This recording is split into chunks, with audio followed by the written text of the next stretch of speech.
Bonjour, aujourd'hui c'est la journée mondiale de l'eau. C'est un thème qui dorénavant va nous occuper, nous, insoumis, mais pas seulement, heureusement que nous, bien d'autres encore dans tout le pays. Pourquoi ? L'eau est la grande question du XXIe siècle pour les êtres humains. La quantité d'eau potable disponible pour eux est déjà faible et elle sera encore plus faible. Comment allons-nous faire face à cette nouvelle crise qui s'avance devant nous ? Tous ensemble, chacun pour soi, ou comment feront ceux qui ne peuvent eux-mêmes se donner les moyens d'accéder à l'eau potable? Voilà le grand défi. Nous sommes totalement mobilisés. Il y a une commission d'enquête à l'Assemblée nationale qui a été constituée à l'initiative de la députée du Val-de-Marne, Mathilde Panot.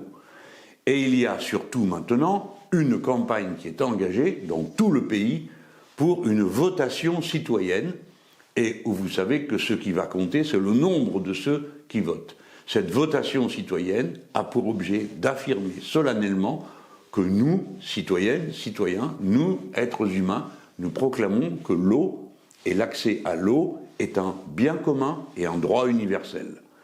Voilà la campagne qui est engagée et à laquelle je vous appelle comme une responsabilité personnelle à vous engager en allant voter.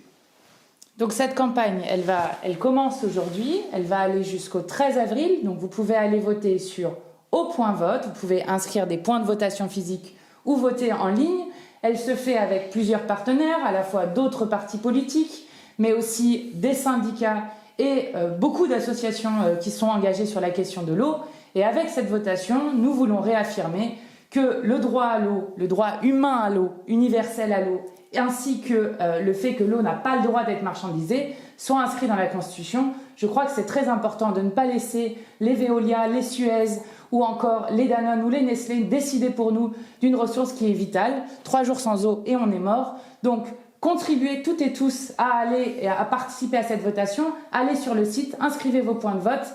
C'est extrêmement important dans la bataille qui s'engage et on compte toutes et tous sur vous. À bientôt. Bon, on est sur la votation à Vidauban, hein, sur le marché, et on a nos chefs de file du canton 23. Et là, j'ai la chance d'être avec Cécile Douel, chef de file France Insoumise pour ce canton-là. Cécile, c'est quoi le sens de venir à cette votation, et notamment sur Vidauban ? Eh ben, je vais être totalement franche, ça va être beaucoup pour moi la découverte aujourd'hui. Je débarque de nulle part. Il paraît que c'est tendance à la France Insoumise. Alors j'ai vu de la lumière, je suis rentrée. Je débarque sans la moindre connaissance du milieu politique, par choix délibéré depuis une bonne vingtaine d'années. Et à force de critiquer, je me suis peut-être dit qu'il était temps de faire quelque chose. Le moyen, je ne le connais pas, je suis là pour le découvrir, j'ai juste envie de faire. Les capacités de faire, elles me viennent plus de mon parcours de vie que de la moindre connaissance ou implication politique. Maintenant, je pense qu'elles peuvent être utiles et qu'elles peuvent contribuer à faire évoluer. Je ne vais pas dire faire changer. Je n'ai pas la prétention de mettre un coup de pied dans une fourmilière que je ne connais pas. Par contre, j'arrive avec les 2 pieds sur terre et je vois s'il y a moyen de construire quelque chose. La thématique de l'eau, elle me touche spécialement parce que je suis une gamine rêveuse. Parce que je veux aller sauver les baleines en Amérique du Sud. Voilà, je veux aller dans la jungle et changer le monde. Sauf que j'ai bientôt 40 ans et qu'aller dans la jungle pour changer le monde, c'est pas une possibilité que j'ai choisie il y a quelques années. Je suis restée plus terre à terre. Je fais du théâtre, spécialement à destination du jeune public. J'essaie de les inciter à penser par eux-mêmes. C'est mon boulot depuis une bonne vingtaine d'années. Avec pas mal d'adultes aussi. Et j'essaie de les amener à se poser des questions. Il y a la gamine toujours écolo en moi qui essaie d'en faire se poser des questions sous certains angles aussi. Qu'est-ce qu'on fera quand on aura foutu la planète en l'air ? 9 fois sur 10, on ira sur une autre. Ouais, pour faire exactement la même chose. Alors si on essayait de changer directement ici, ce qu'on peut changer concrètement chacun chez soi ensemble. Voilà. Cécile, ce que je comprends bien, c'est que ta sensibilité, elle est environnementale, ta sensibilité est écologiste. Clairement. Mais alors pourquoi ce choix de la France Insoumise en fin de compte ? Parce que j'ai vu beaucoup plus de greenwashing à ma petite échelle. Greenwashing, c'est quoi ? On se met une jolie petite couverture soi-disant écolo et on oublie que le fait de recycler, ça consomme énormément d'énergie, alors que réutiliser, c'est beaucoup plus simple. beaucoup moins énergivore aussi, à mon sens. On oublie trop vite que, je sais pas, il y a... On va encore se la refaire. C'est quoi le greenwashing? C'est juste se donner bonne conscience avec beaucoup de communication, avec des résultats qui sont au mieux minimalistes et au pire nocifs. On prend des batteries, on ne sait pas ce qu'on va en faire. C'est exactement le même principe que de prendre du nucléaire en disant c'est plus propre. Mais en même temps, proposons des solutions concrètes. J'ai l'impression que pour l'instant, la France insoumise cherche à aller vers ça par le fait que chacun s'exprime à son échelle et essaye de construire un programme, encore une fois, qui ait les pieds sur terre et qui soit ancré dans le quotidien. C'est pas quelque chose que j'ai pu constater ailleurs. Encore une fois, je suis à l'essai à la France insoumise. Autant moi que la France insoumise envers moi. Je sais pas si je vais rester, peut-être demain, vous me verrez plus, et voilà. J'espère que non. Et je vais faire tout ce qui est en mon pouvoir pour que non. On verra bien là où ça mène. Donc du coup, là, en fait, la France insoumise, face à ton inexpérience, je dirais, politique et des appareils politiques, la France insoumise, ça pose aucun problème pour te donner des responsabilités, te donner la parole, je dirais. Ah non, clairement, là, j'ai pas tout bien compris. Allez, on va le faire sans filtre. J'ai été parachutée de nulle part. Parce que mon colistier, enfin même pas colistier, c'est quoi ce mot pourri? Mon co-chef de file est une licorne bizarroïde et qu'il a dit cette fille-là, elle est complètement dingue, elle sort de nulle part et elle peut être utile. Alors ouais, la France insoumise a dit pourquoi pas, on tente et on verra bien ce que ça donne. C'est aussi en grande partie cet esprit-là qui fait que je me sens à l'aise. J'ai discuté tout de suite avec des gens qui m'ont pas demandé mon CV, qui m'ont demandé ce que je pouvais faire. Donc là, on est dans le concret et ça me plaît énormément. Bon, Cécile, marche ton chemin et bon vent en fait. Hein. Puisque c'est comme ça, bon vent, je me casse.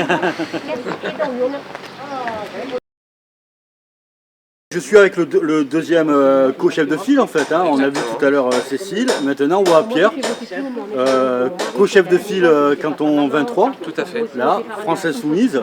Et écoute, Pierre, on est sur Villeurbanne, votation. Donne-nous un petit peu ton sentiment. Quel est le sens d'être là à Villeurbanne aujourd'hui? Et comment on va faire? Qu'est-ce qu'on va proposer? Vas-y, raconte-nous un peu. D'accord.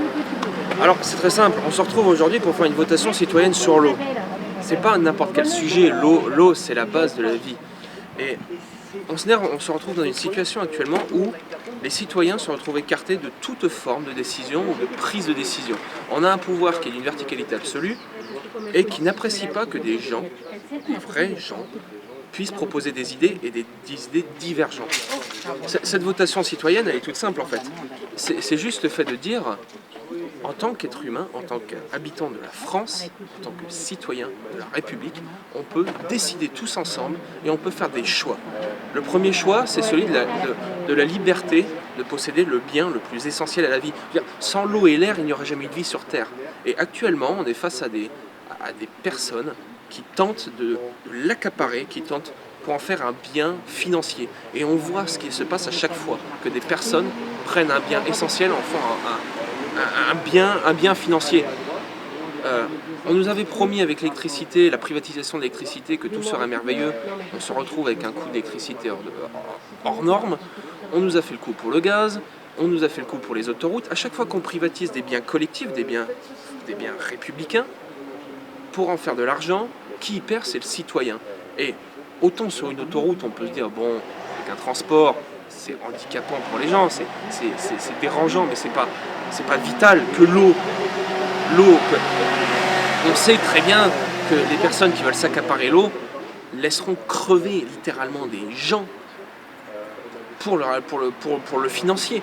Quelqu'un qui ne peut pas payer ne pourra pas consommer, donc pourra mourir, pourra crever la gueule ouverte. On en est à ce stade-là.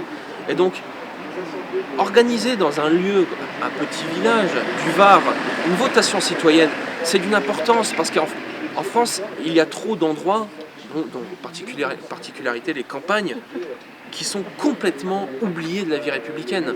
On se concentre toujours sur les grandes villes, sur les grands pôles urbains, et les campagnes, on les oublie et on les zappe. Ben non, nous on est là, on se bat pour les idées, on se bat pour les gens, et on essaye de montrer, d'expliquer aux personnes pourquoi c'est essentiel de se mobiliser, de combattre ensemble pour des valeurs communes. Personne sur cette terre n'accepterait qu'un enfant ou qu'un proche parent, quel qu'il soit, où qu'il soit, ne puisse pas accéder à l'eau du robinet, à une eau potable et de qualité.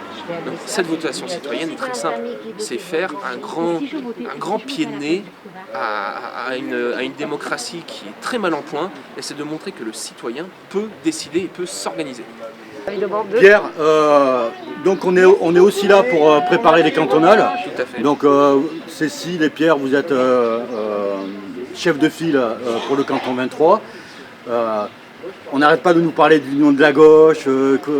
Donc c'est les cantonales, hein, je rappelle, c'est le 13 juin, 22 juin. 13 et 20 juin, 10 et 20 juin. 13 et 20. 13 et 20. 13 et 20, 13 et 20 juin. c'est le 13 et 20 juin. Et donc comment ça va se passer? Est-ce que vous avez des contacts avec différentes forces de gauche? Allez-y, explique-nous comment ça va se passer. Ah bien, nous, notre démarche, comme dit, et comme l'a très bien exprimé ma co-chef de file, on est des citoyens à la base. On n'est pas des politiciens ou des gens qui ont fait leur carrière autour de la politique. Moi, je suis ouvrier, je suis forgeron. Voilà, petit ouvrier de la base. Je n'ai pas une grande expérience politique, si ce n'est celle de mes convictions.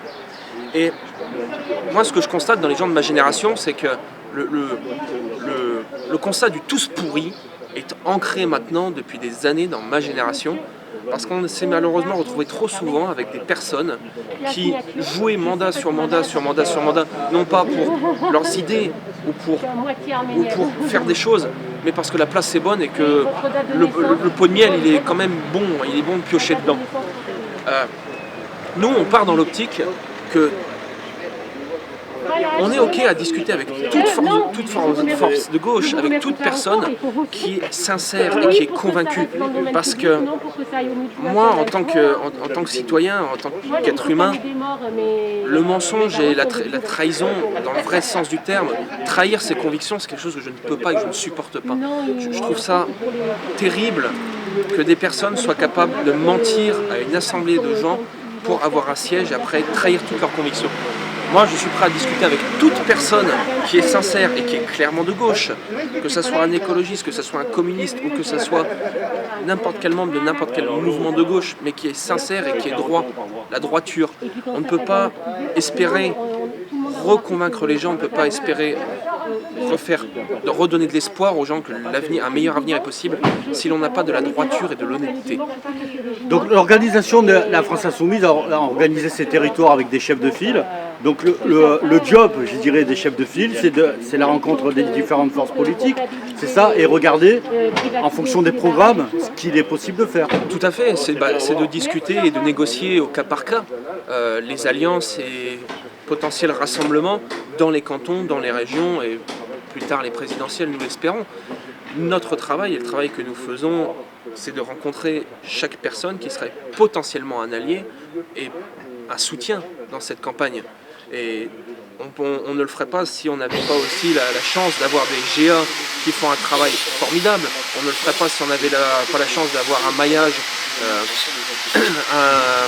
maillage associatif de très bonne qualité et avec des personnes qui très souvent font un travail de fond et un travail politique. Quand on voit le nombre d'associations qui défendent des droits, qui défendent des principes, ce sont des associations politiques et ce sont vers ces gens-là qu'on essaie de se tourner et vers ensuite les différents alliés traditionnels de la gauche. On est là pour faire ça, pour aller redonner corps à des idées et à des idées qui ont été pendant trop longtemps, je trouve, abandonnées, détruites par des personnes malheureusement véreuses. Si je comprends bien, on n'est pas sur des alliances de logos en fait, mais on est sur des alliances de programmes et sur des alliances d'idées et de combats sur ces territoires. Bien sûr, parce que la soupe de logos c'est tellement facile. Je suis sûr qu'avec, si on le souhaitait, on arriverait à rallier tous les partis politiques en un seul du moment que la place est bonne. Il suffit de voir le parti présidentiel, hein, gauche, droite, centre, on prend tout le monde, on fait un truc et pendant 5 ans on est reparti.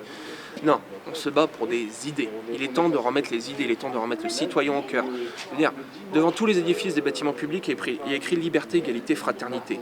S'ils ont eu à un moment donné le besoin d'écrire ces mots sur le fronton des édifices publics, c'est qu'il y avait une raison, c'est qu'il y avait une idée. Et nous, c'est ce qu'on est en train de faire. On veut de la démocratie, on veut de la participation citoyenne, on veut un bien commun. L'eau, aujourd'hui, c'est l'eau. On se bat pour des idées, des choses qui dépassent nos petites personnes, mais qui dans les faits sont essentielles au bien collectif. Et nous le ferons avec toutes les personnes de bonne volonté et les personnes droites. Merci Pierre. Bah, de rien. Bonjour Boris. Donc je suis on a la chance d'avoir un technicien de l'eau qui va nous parler un petit peu de ce qu'est une régie municipale, une régie privée, la différence entre les deux. Et j'aimerais bien que tu nous dises aussi ton quotidien professionnel peut-être, sans peut-être trop en dire, mais en même temps, comment c'est géré dans nos communes, comment c'est géré l'eau au niveau de notre territoire. Au niveau de notre territoire. Purement et simplement, nous, on a l'avantage encore d'avoir gardé la régie de l'eau sur les communes de la Dracénie. Par le biais, c'est vrai, il y a eu le transfert de la loi NOTRe, tout est passé à l'agglo, mais maintenant l'agglo a gardé la régie. Il a fallu se battre. 50% des élus ont voté dans ce sens. L'avantage, c'est qu'on avait des grosses communes qui ont voulu garder la régie, comme Vidauban, qui est une des plus grosses, Dialorgue, les Arcs et le Muy qui est géré par Veolia malheureusement, mais c'est pas éternel. L'avantage de cette régie, c'est qu'on arrive à avoir un équilibre sur le coût de l'eau. Les communes en régie n'ont pas à faire de bénéfices, on doit avoir des budgets en équilibre. Par contre, une entreprise privée, une multinationale, qu'est-ce qu'elle doit faire? C'est des chiffres. Un exemple, vous payez 1 euro de l'eau, 1 euro le mètre cube, c'est un exemple. Quand c'est en régie, vous allez réellement sur la facture retrouver vos 1 euro. Par contre, quand c'est une multinationale, vous allez avoir 3 euros. Pourquoi? Il y a les frais de gestion, il y a les frais de placement en bourse, etc. Donc le surcoût est lié. Ils ont besoin de payer les actionnaires. Alors moi j'ai appris un truc, ça m'a fait bondir. Apparemment on perd 1 litre, tous les 5 litres on en perd un en fait dans les canalisations. Est-ce que tu peux nous parler de cette maintenance et comment c'est géré, comment l'améliorer? Parce que perdre 1/5 de l'eau transportée, je trouve ça catastrophique. Alors c'est énorme quand on le voit comme ça, mais le gros problème qu'on a sur le territoire français, c'est l'entretien de nos réseaux. Ils ont été abandonnés, si je puis dire, depuis 50 ans. Après-guerre, oui, il y a eu de gros investissements, mais ils n'ont pas été soutenus tout au long de... c'est maintenant que tout le monde se réveille en disant on va être écolo, on va faire une belle étiquette, on va faire tous les écolos, on va dire qu'on va entretenir notre eau. Donc on va investir, on va faire des travaux. Mais c'est un peu tard. Il faudrait que toutes les communes, tous les territoires investissent plus largement, aussi bien sur la production de l'eau, ça c'est primordial, sur le transport de l'eau, c'est là où on a ces pertes de à peu près 1 litre tous les 5 litres, et le traitement. Le traitement, pourquoi cette eau? Une fois qu'elle arrive sur les usines, il faut la traiter. Le comportement des gens était inadmissible. On voit des lingettes, les masques. Vous voyez, tous ces masques-là. C'est un carnage. C'est une aberration. Moi, je préfère ne pas en porter ou les mettre dans la poubelle, mais pas faire comme on le voit actuellement. Le traitement coûte très cher. Mais quand c'est en régie, on arrive à le faire, avoir un prix fixe, stable. Par contre, si on passe au privé, ces prix ils vont bondir. Moi, je vois le mètre cube, à peu près, nous, ça nous revient à 1,50 € le mètre cube de traitement. Quand vous passez au privé, là, c'est 3 euros. Si je reprends le cycle de l'eau, plus les rivières sont polluées, plus il faut traiter l'eau, et plus elle coûte cher, c'est ça, et c'est toute la chaîne. Alors on a voulu taper sur les agriculteurs, je pense que c'est un mauvais procès, parce qu'ils sont proches de leur terre. Soit il y a eu des épandages abusifs, des produits chimiques, c'est pas tout. Il y a le comportement aussi des gens, de nous. Les premières fosses septiques, les puits. Au bout d'un moment, c'est vrai que ça coûte cher d'investir. Mais on respecte notre environnement ou on ne le respecte pas. Donc on investit et après, pour les futures générations, on protège notre environnement. Et moi, je le vois, je pratique régulièrement, du moins. Je pratiquais régulièrement sur l'Argence du kayak. C'était propre et on a vu ces dernières années avec les emballes, tout ça, c'est dégueulasse, c'est même plus entretenu. Donc en fait, il faudrait une vraie planification, alors notamment chez des particuliers pour la rénovation de leur fosse septique. Il faut des aides. il faudra enlever peut-être certains pesticides au niveau de l'agriculture intensive. Et en fait, c'est vraiment une démarche. L'eau, ça devient vraiment une démarche globale, sociale et de prise de conscience générale. C'est global, ça nous concerne tous. L'eau, c'est vital. Sans eau, on n'est rien. Honnêtement, on ne peut pas vivre. La vie, ouais, c'est ça. L'eau, c'est la vie. Donc, quel que soit le secteur qui soit concerné, que ce soit au niveau de l'agriculture, que l'environnement, les plans d'eau, les forages particuliers, les puits, l'eau est vitale. Si on la gaspille, si on ne l'entretient pas, ben bientôt on n'aura plus d'eau. Ou sinon, c'est oui, les multinationales qui vont récupérer la gestion de l'eau, elles vont nous le faire payer à un prix d'or. Même si on n'utilise pas cette eau, ils vont nous le faire payer. On le sait, hein. On en parlait encore dernièrement avec un collègue, on parlait du barrage d'Entraigues, ça passe au privé. C'est pas normal. On va voir prochainement sur nos factures. Donc il ne faut pas laisser faire. Donc moi, c'est pour ça que j'adhère à ce mouvement pour qu'on vote tous et qu'on mette dans la Constitution le droit à l'accès à l'eau. Mais le droit, ça ne veut pas dire laisser l'eau à tous. Non, il faut le gérer, il faut imposer ces régies, il faut arrêter de lâcher la gestion de ces structures comme les stations de traitement ou les forages, parce que, a fortiori, à un moment ou à un autre, on n'aura plus du tout la maîtrise et on ne fera que subir. Mais ça sera trop tard. Si on laisse faire, c'est trop tard. Mais ce qu'on fait aujourd'hui, c'est pas pour nous, parce que c'est pour nos enfants et les petits-enfants. Merci Boris, à bientôt. Fabien, bonjour. On se retrouve là à Vidauban sur la votation pour l'eau. C'est quoi le sens de ta démarche? Pourquoi tu es ici aujourd'hui à expliquer aux gens que c'est important de voter pour que l'eau reste un bien commun et qu'elle ne soit pas livrée aux multinationales? Ta question est très intéressante, surtout sous ce temps pluvieux, parce que là on manque pas d'eau aujourd'hui pour le coup. Moi, ce qui m'a donné envie de me lever ce matin, malgré le temps qui me donnait plus envie de rester au lit, c'est surtout que là on touche à une question qui est véritablement fondamentale, c'est-à-dire qu'on ne peut pas passer plus de 3 jours sans boire de l'eau. Donc si on laisse justement ce bien qui nous est commun appartenir à d'autres, on sait très bien ce qui va en retourner, c'est l'avidité, la recherche de profit, et ça au détriment des intérêts de la masse. Ce qui justement me pousse à aujourd'hui aller informer, à aller avertir les gens qu'on est en train de nous voler un bien qui est plus qu'indispensable pour nous, rentre dans une démarche que j'effectue tout au long justement de l'année et de mon parcours. C'est-à-dire que aujourd'hui, l'essentiel, c'est que la population se raccapare justement toutes les grandes questions, que ce soit les questions démocratiques, les questions concernant l'eau, et les questions concernant l'énergie, les questions concernant notre vie en général, et en allant plus loin, concernant notre devenir. Quel avenir nous voulons construire véritablement, quel présent nous voulons vivre et quel avenir nous voulons construire.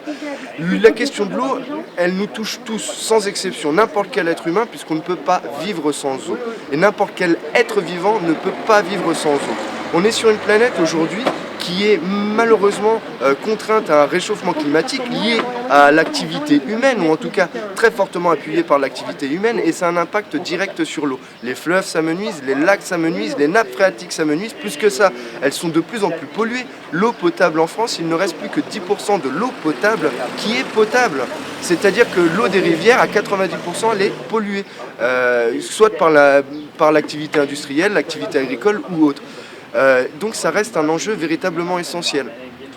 La question de l'eau, c'est aussi des choses dont on ne voit pas forcément l'impact. C'est des questions qui vont toucher la planète entière sur des notions plus géostratégiques. Quand on voit l'Arctique qui fond, ou quand on voit que seuls 9 pays détiennent 60% de l'ensemble des réserves d'eau potable, on se doute très fortement, avec une certaine logique, que ça va engendrer des conflits qui doivent être dès maintenant dissous pour éviter d'avoir des catastrophes qui arrivent. Pour toi, quelle différence il peut y avoir entre une régie publique et une régie privée? Je te donne l'exemple tout simple. La régie, là on est à Vidauban. Alors c'est intéressant, c'est encore une régie publique, comme 25 000 communes en France. Moi j'habite à Flyosque et je fais partie du canton de Flyosque où je suis chef de file pour la France Insoumise. À Flyosque, c'est Veolia qui gère. Ici, une ouverture de compteur à Vidauban, c'est 15,76 €, qui justifie l'ouverture de compteur. J'ai ouvert mon compteur à Flyosque il y a quelques mois, puisque je suis arrivé il y a quelques mois, 176 €.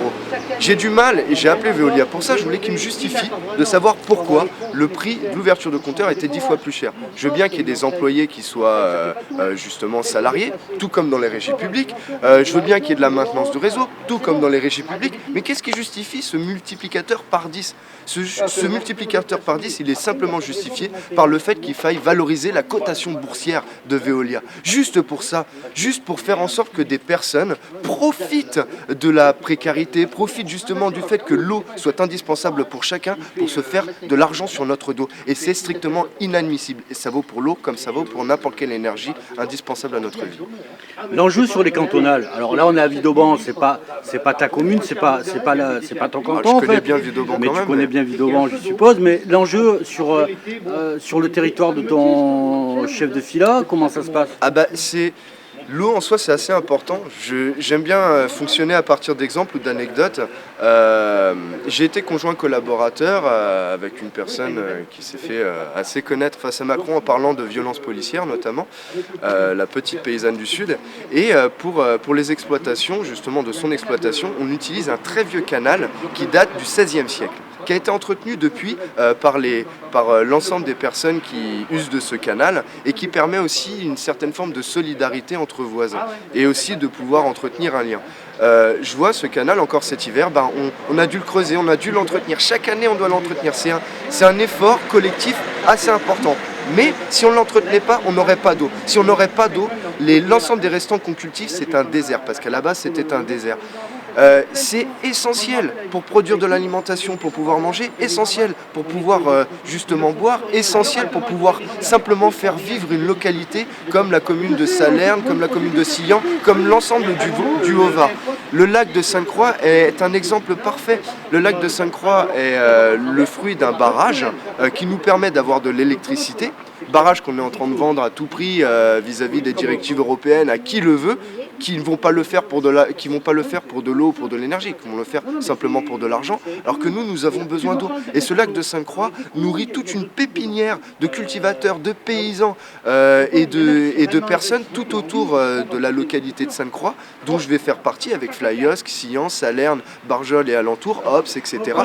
Et en soi, c'est essentiel pour la vie de l'ensemble du canton, quoi. L'idée c'est que les gens s'en mêlent en fait. C'est que les gens arrêtent de laisser les autres décider à leur place. Il y a un moment, on nous a affirmé depuis plusieurs générations maintenant, à coups de formatage, à coups de bâton maintenant et à coups de grenade aujourd'hui, lorsque l'on s'exprime autrement, dans une forme d'opposition, on nous oblige à croire que nous n'avons pas la capacité de décider, nous on n'a pas la capacité intellectuelle. Ah, c'est juste une Camaro qui démarre en fait. Ouais, j'ai Ford Mustang très joli.